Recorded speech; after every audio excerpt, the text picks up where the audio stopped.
to raise the debt limit. We haven't failed to do that since our inception as a country. We need to act. These leaders know the need to act. The United States pays its bills. It's who we are. It's who we've been. It's who we're going to continue to be, God willing. That's what's called the full faith and credit of the United States. Let me be clear. Raising the debt limit is paying our old debts. There's nothing to do with new spending or what may be coming this year or other years.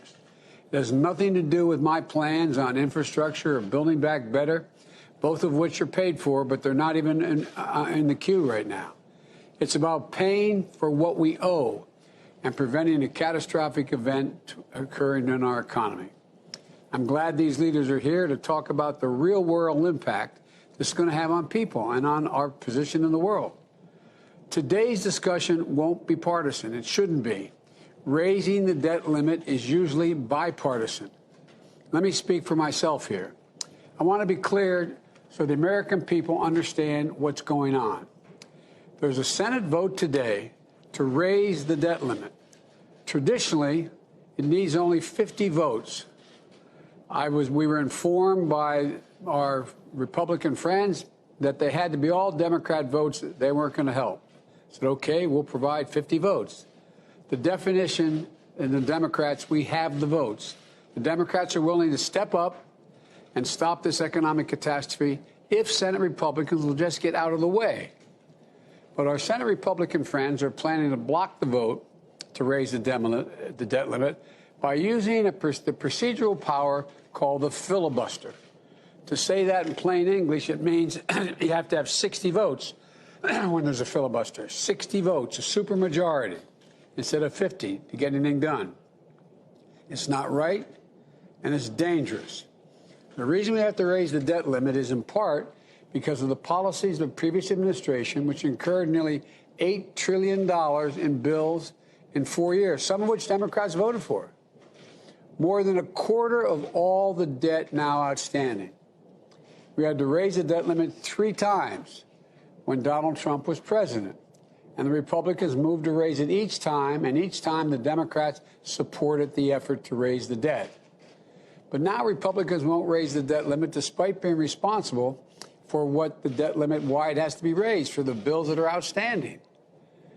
They won't raise it enough through, if they've done, we're going to be defaulting on a debt that would lead to self-inflicted wounds that risk the market tanking and wiping out retirement savings and costing jobs. Defaulting on the debt, which Secretary Yellen said could happen at any day after October the 18th, when we run out of money, means that Social Security benefits will stop. Salaries to service members will stop. Benefits to veterans will stop, and much more. The failure to raise the debt limit will undermine the safety of the United States Treasury securities, threaten the reserve status of the dollar as the world currency and that the world relies on, downgrade America's credit rating, and result in a rise in interest rates for families, talking about mortgages, auto loans, credit cards. My friends, and there are many of my friends, the Senate Republicans' position I find to be not only hypocritical but dangerous and a bit disgraceful, especially as we're crawling our way out of a pandemic that cost America 700,000 lives thus far, and we're still battling it. Our markets are rattled. America's savings are on the line. The American people, your savings, your pocketbook are directly impacted by this stunt. It doesn't have to be this way. My Republican friends need to stop playing Russian roulette with the U.S. economy. If they don't want to do the job, just get out of the way. We'll take the heat. We'll do it. We will do it. Let us do it. Let the Democrats vote to raise the debt limit without obstruction or any further delays. House Democrats have already passed the bill that would do that, raise the debt limit and keep the government functioning.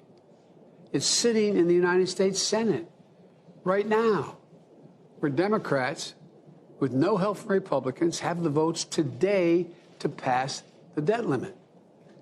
The path Republicans offer would take us right to the brink and cause irreparable economic damage, in my view. So let's vote and end this mess today. That's the only way to eliminate the uncertainty and risk that will remain for American families.